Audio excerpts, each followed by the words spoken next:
Today we'll talk about how can you find this list or know how you can do that on your app. So we will go to figure out this selection on your app. All you have to do, you just go above this sign, click on it here. So then it's going to show for you a list like this. Then all you have to do, you just click here on settings here. So then it's going to take you to this list here. Then all you have to do now, you just click here on fill scan, click on it. So when you click here on fill scan, it's going to take you to this list.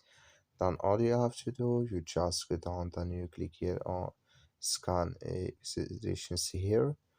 Then it's going to take you to this list. Then you click here on excluded box and documents. Then here you will find all excluded box and documents. I have nothing, but if you have it, you will find it in this list.